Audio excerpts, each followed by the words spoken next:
From Sacred Heart University in Fairfield, Connecticut, this is The Pulse. Hello, my name is Jordan Norkus. And I'm Danielle Wedderburn. Thanks for joining us. It's that time of the year for Sacred Heart. Spring break starts next week. While many students may be vacationing in Cancun, the Office of Mission and Identity are packing their bags to serve others during their time off. 6 groups will be flying out this weekend to their international work sites. These countries include Ecuador, Costa Rica, Guatemala, Mexico, and Colombia. We wish everyone a safe and fun spring break. Sacred Heart's Dean Leadership Series hosted former White House Director of Communications, Anthony Scaramucci. Scaramucci spoke about his new book, Trump, the Blue Collar President, and answered questions from the audience on his experiences with the Trump administration. In national news, the 2020 presidential campaign has begun. Sitting President Donald Trump is running for re-election. His former opponent, Senator Bernie Sanders, has announced his campaign along with many notable Democrat names. Among those names are Senator Kamala Harris, Senator Cory Booker, and Senator Elizabeth Warren. President Trump's former lawyer, Michael Cohen, testified before the House Oversight Committee, calling his former boss a racist, a con man, and a cheat. He backed up his testimony by including a check signed by Trump that Cohen said was part of the reimbursement to him for paying off adult film actress Stormy Daniels. From tragedy comes resilience. Sacred Heart's campus newspaper, The Spectrum, developed a powerful new initiative to honor one of their own, Junior Audrey Niblo. Niblo was an advocate against bullying and cared deeply for others. The community lost a pioneer when she passed away last year. Alexa Binkowitz brings us the story. I promise it does get better. You just need to talk to somebody. Being bullied, that's a fight you can't win on your own. You need to talk to somebody. Teacher, friend, parent, someone. On May 1st of 2018, Junior Audrey Niblo passed away suddenly, leaving many members of the Sacred Heart community shocked and hurt. Professor Joanne Kabak, faculty advisor of the Spectrum newspaper, wanted to find a way to honor Audrey for her dedication to both journalism and kindness. I wanted to remember Audrey, that she was one of us on Spectrum. And as anyone knows who has been working on that newspaper on a weekly basis, the challenge of it and the camaraderie, we are a team. And I didn't want this moment to pass. I wanted to make sure that Spectrum found a way to remember Audrey. I didn't know what that was at the time. Professor Kabak and senior editors on the Spectrum board decided that an award in Audrey's honor would be the Spectrum's first step towards honoring her memory. The Audrey Niblo Award would recognize students who created content for the Spectrum and focused on Audrey's interests. We decided that we would do an annual award based on the work that Spectrum did, identifying an editor and or writer or both who fulfill that mission. I had envisioned it as Spectrum, that we would find the revenue in our budget, through advertising especially, to fund that, so that the award would not just be a written acknowledgement or a parchment, but there would be a cash component to it. Some of Audrey's most passionate campaigns were her fight against bullying and awareness of animal rights and advocacy. Since its initial founding, the award has also been graciously supported by donors, university funding, and the Spectrum itself. We wanted to honor her life by continuing her mission, and her mission in life was to promote bullying awareness and to talk about different things that she loved, like ice cream and dogs and sunshine and joy in the world that she brought to so many people on campus. The Spectrum's weekly newspaper is supported with content created by staff writers in Professor Kabak's classes, who also have the opportunity to write specific articles categorized under the Audrey Niblo Award headline. Right now we have, since it's a new semester, we have new writers, so we're definitely hoping to include them and to hopefully have them be writing things as well. And we're just hoping that it sticks, for one, and that people are showing enough interest in it, that it just gets bigger and bigger, and that more people just pay attention and send us ideas. More people will want to contribute. While creating a new award does come with its challenges, the Spectrum team is dedicated to establishing a tradition that will be carried on in Audrey's memory for years to come. One of the things I referenced in my speech at the memorial was how much she loved doing the article on ice cream. And this is the kind of spirit that I love, that you take that article, whatever the topic, and you get into it. So, and that's what she did. And I know she worked hard. She also had a certain glow about her. I referenced that as well in the memorial. She had sort of a blondish, light brown hair that just sort of lit up in the back of the room where she preferred to sit. And she often wore turquoise. So there was something about how Audrey just presented herself in the room. Audrey, as a journalism student and as a person, really fought for the truth, especially with her campaign against bullying. And the Spectrum wants to tell the truth. We want to shine light on important issues to students. And what better way to do that than to honor one of our own and one of the things that they were most passionate about. The Spectrum Board hopes that this award will shed light on some of the issues that college students face every day, like anxiety, depression, and loneliness. I'm hoping that in many ways it's a mirror that can reflect to students, you're not alone. Many go through all kinds of challenges, and there are so many ways to work through them. The lasting impact that Audrey had on her peers, professors, and the Sacred Heart community will be the driving force behind honoring students who share Audrey's traits of dedication to the truth, activism, and justice. I hope that when people read the Audrey Award articles, they get a piece of Audrey. We want to share her legacy and the light that she brought to all of us and to our paper and to our class by shedding light on some of the things that she was most passionate about. And I think when we do articles about animals and the support that pets give people, or about campus resources to use, or about Greek life and the bonds that it forges, I think we're not only spreading the message about things that are really at the heart of the Spectrum, but at the heart of our students, and that was in Audrey's heart. And Audrey was just totally present. And that's what I think we want to remember about her as well. She had her unique style, and she was there, and she cared, and she did her work, and she left us with that message and that feeling, and that's what we want to continue. In Fairfield, Connecticut, this has been Alexa Binkowitz for The Pulse. Tax season has begun, and Americans are constantly receiving dozens of calls from people claiming to be the IRS. Here's how you can become aware of the scam. It's a call everyone dreads. Thank you for calling IRS. How may I help you? IRS scammers are coming for anyone and everyone. I had committed a fraud or something. I was working, and suddenly I received a phone call through my cell phone, not the office, but my cell phone. And I answered the call, and the person on the other line said, we're calling from the IRS. So I said, okay, what's going on? And then they said, well, we're calling you because we found out that you owe a lot of money to the IRS. And before we proceed, we need to verify your name.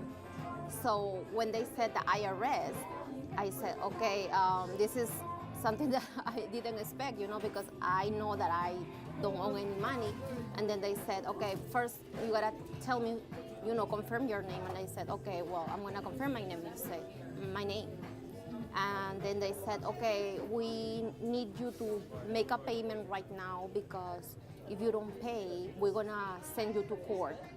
And then I said, okay, hold on a second. You said that you are from the IRS, and you said that that I own a lot of money, but I don't own any money to the IRS. They said, if I don't call them, they're gonna send a warrant after me and have me arrested. I'm thinking, well, might as well come to my job and come and get me.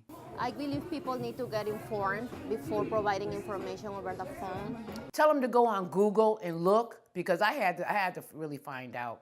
And I'm like, I'm getting this call and they're leaving a message. I said, well, let me check it out, because I have to go on Google to see who's calling me, and then you find out it's all a scam. According to the IRS.gov, the IRS will not call to demand immediate payment using a specific payment method, such as a prepaid debit card, gift card, or wire transfer. Threats like these are common tactics scam artists use to trick victims into buying into their schemes. For The Pulse. How dare you scam people? Go get a real job. Lindsey Grant. Target gift cards? Are you kidding me? It was about a year and a half ago that Hurricane Maria devastated Puerto Rico. The Category 4 storm is regarded as the worst natural disaster on record to impact the area. But what is the state of the island today? Here's Diana Lento with more.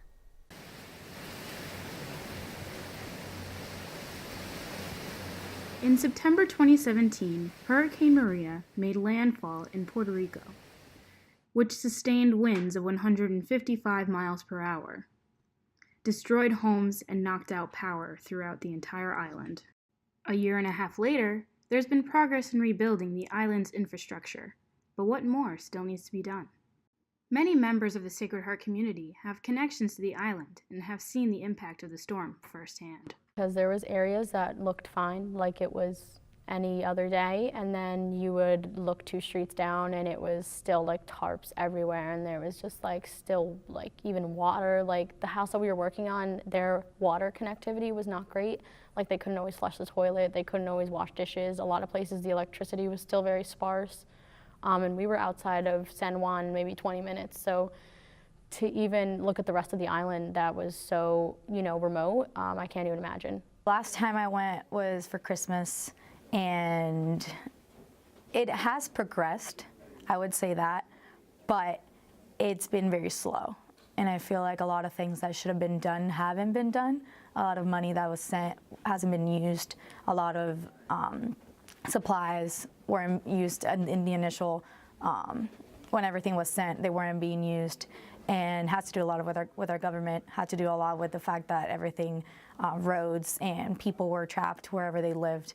Due to various causes such as lack of supplies and access to healthcare, the total death toll was roughly 4,000 people. Little to no preparation for the storm resulted in $91.61 billion in damages. I went back a year and a half later, and it was just still so bad. And people I think don't realize how much help that they really do need, and they didn't really get it then, and they're not getting it now. And I think it's just kind of like we need to take a step back and realize that like they are American people, and they do still need our help. Even if they got like a fraction of the help that they should have gotten, they would be so much, in such better shape. Despite the devastation, Puerto Ricans are showing their hard work and resilience. Thankfully, the Puerto Rican population is really optimistic, and they're really go-getters, and they don't give up. So we definitely always have that mentality that we're going to get through this, and there's always that bunch of people that are still working, and that gives me a little bit of hope that at some point we're going to recover from everything. Reporting from Fairfield, Connecticut, this is Diana Lento for The Pulse. Danielle, did you know that Sacred Heart's Theater Arts program actually raised $10,000 for Puerto Rico through the Hispanic Federation? Wow, that's really awesome. I mean, it's been a while, but I'm really glad to hear that things are turning around for them. Absolutely. Coming up after the break, we'll catch up with Gino Canello on sports at Sacred Heart.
Welcome back to Pulse Plus.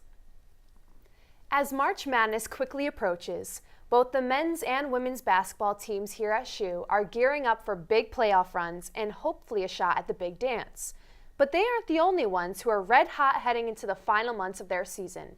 We go to Gino Ganello to take a look at how some of SHU's other teams are doing heading into title time. We start off on the ice, where the men's ice hockey team is rolling, going into the final stretch of their season. The Pioneers are 7-2-1 in their last 10 games and currently sit in 5th place in the Atlantic Hockey Conference standings. They're just 2 points back of second, with a road matchup against the league's best American International College coming up this weekend. If the Pioneers can work 2 wins and get some help, they could find themselves second in the conference heading into playoffs, with the possibility of hosting 2 playoff series before the semifinals in Buffalo. Moving from the ice to the lanes, the women's bowling team is firing on all cylinders heading into the NEC Championships a few weeks from now. Coming off their second third-place finish in a row, SHU will head to Tennessee first before competing for the NEC crown once again. Despite a slow start to the season, junior Tori Boughton has led the Pioneers back to glory in hopes of capturing a title after it slipped away from them last year, falling in 7 games in the final to St. Francis, PA. Finally, we hit the Sacred Heart equestrian team, where they're saddling up for their postseason competitions. In the Pioneers' previous Hunt Seat competition, 8 riders finished in first place in their respective events, 2 of which qualified for regionals on March 30th at Connecticut College. They ended the day as High Point team. The Pioneers will compete in their final Hunt Seat competition at home on March 3rd. The Western team competed at regionals February 16th, where 7 girls moved on to semifinals in Ocala, Florida. The team will also compete in Florida as the High Point team representing Region 5. That's all for SHU Sports. Good luck to all the Pioneers competing for championships over the next few weeks. I'm Gino Ganello. Back to you guys. Starting from his backyard, Sal Baratieri grew his business to new heights. Producer Michael Latito got the chance to meet with Sal and get down to the details. Let's take a look.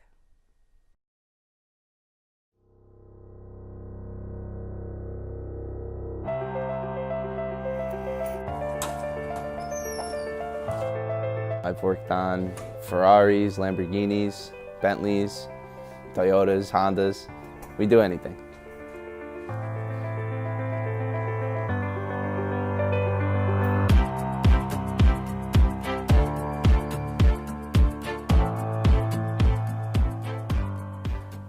I was doing a lot just out of my backyard, my garage. It's basically where it all started.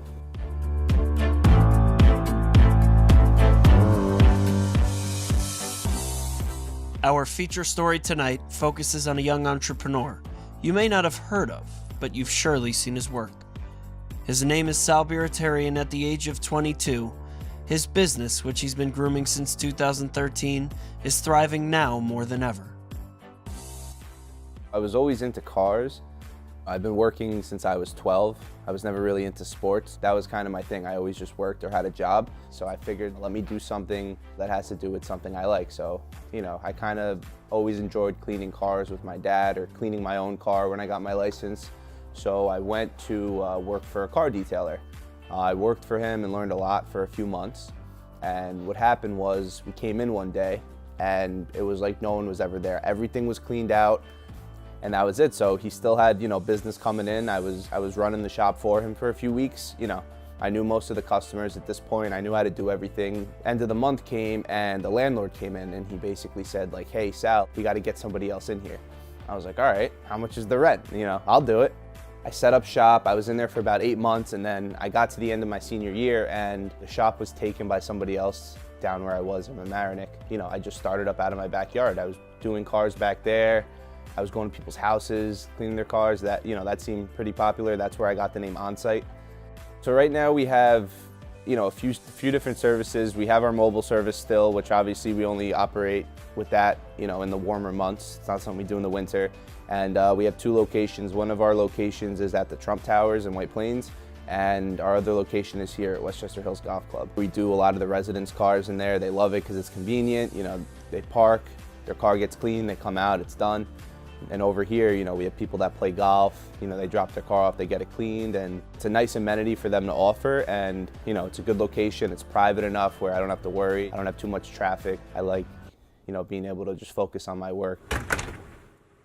So we started marketing out in the club, putting up flyers. We had members going through our front desk, our receptionist, saying, like, where can I get my car detailed? I heard it's here on the property. And everyone seemed very happy. Instead of going miles away for a car wash or out of their way, they can come here, enjoy a round of golf, enjoy the pool while their car gets cleaned. I obviously prefer to have someone call me, or I can speak to them on the phone, because I like having a personal connection with the customer. I like explaining to them what I do. Like, you can't really express what you're trying to tell them or anything over a message or a text or anything like that. So I feel like it's always better to talk on the phone. You can kind of get your point across, tell them what you're doing. But I really built my business, word of mouth. That's kind of just how I learned to do it. I really try and utilize Instagram. You can see all our stuff on Instagram, all the work that we do. He posted a lot of pictures every car daily. He would always have up on his story, or whether it was a single post. Sal was looking to move on to the car washing business and start his own. He did a phenomenal job, and he's been really branching out, getting his business out there to a lot of people. He was mobile before he started, and I'm really proud of him. Residencies at luxury apartments and country clubs, for example, according to Birateri, are just scratching the surface of what's in store. I do eventually want to expand into like a different state. I've visited Arizona. Detailing's really popular out there. There's, people are really into their cars, and the weather's always obviously beautiful. Eventually maybe look to expand out there, maybe expand to another location here. I think we're going to be here for a while, because it's, this is one of those locations that I just really like, but always looking to expand.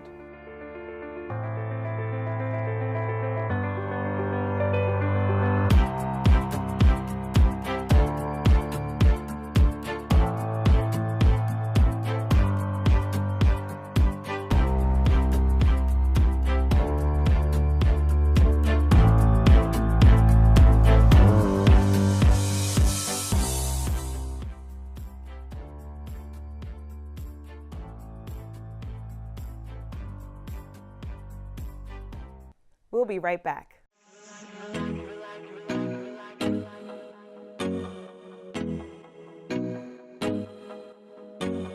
To see all my friends again, get some work done, and have fun this semester. I'm working on an internship for the New Haven Symphony Orchestra. Just being back with everyone on campus, A college concert for spring semester.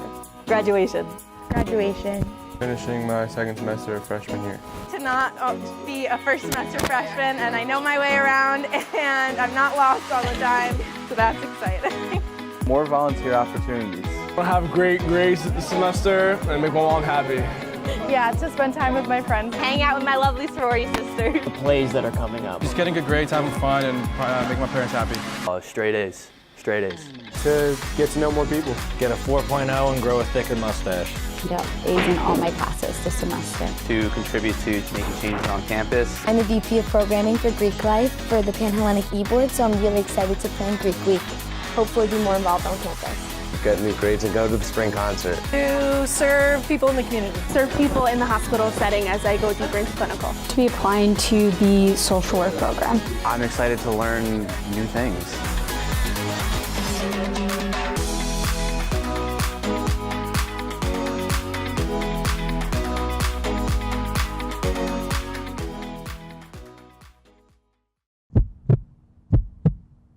Welcome back to Pulse Plus. Have you visited Mew Haven? No, not New Haven. Mew Haven Cat Cafe, a place where perks come from more than just coffee. Jessica Shalou brings us more on this new cafe that's not just for felines. Cats and coffee, a fad that has swept the nation and has now landed in Connecticut. Mew Haven Cat Cafe, named after a play on words of its hometown of New Haven, opened its doors in August of 2018. But what's a cat cafe exactly? So Mew Haven Cat Cafe is a place where you can get a cup of coffee and hang out with a bunch of cats. We have a fairly standard cafe list, so anything from coffee to lattes. We also have a number of baked goods from local bakeries. So we have cat cupcakes and cat macarons, as well as cinnamon rolls and banana bread. So lots of tasty sweet things. It might be straightforward where the coffee comes from, but what about the cats? As much as Mew Haven is a place where customers can come and enjoy time with cats and leave, it's also an avenue for adoption, and that's where the Animal Haven comes into play. Well, we actually called a bunch of shelters, and we were up here looking at some property, just getting a sense of what New Haven was like. And we decided on that same day just to call a bunch of shelters. But the moment that we got in contact with the Animal Haven, they said, yes, we absolutely want to do this. We've heard of cat cafes before. This is a fantastic idea. Can we set up a meeting and talk about it in the future? Because we're really busy today. So that was, as soon as we met Animal Haven and saw how enthusiastic they were about it, we knew we had a really solid partner. Thanks to their partnership with the Animal Haven and their customers, New Haven has gotten over 50 cats adopted and are on track to bringing that number to over 100 in their first year. It's no surprise so many cats have been adopted. It's definitely not easy to walk out without wanting to bring one home. I definitely feel like calmer when I come here. It's a nice place to be. It's adorable. There's new cats all the time. I love meeting them. Even though I can't take them home, I definitely want to. You know, you can always dream. Time slots are limited and fill fast, so schedule your visit ahead of time on their website, MewhavenCatCafe.com. And as their sign says, as long as there are kitties, we're all going to be okay. This is Jessica Shalou reporting for The Pulse. So Jordan, do you take cream, sugar, or cat in your coffee? Well, I actually don't drink coffee, but if I did, that's asking for a hairball. I bet. That's all the news for now. I'm Jordan Orcus. And I'm Danielle Wedderburn. We'll see you next time on The Pulse Plus.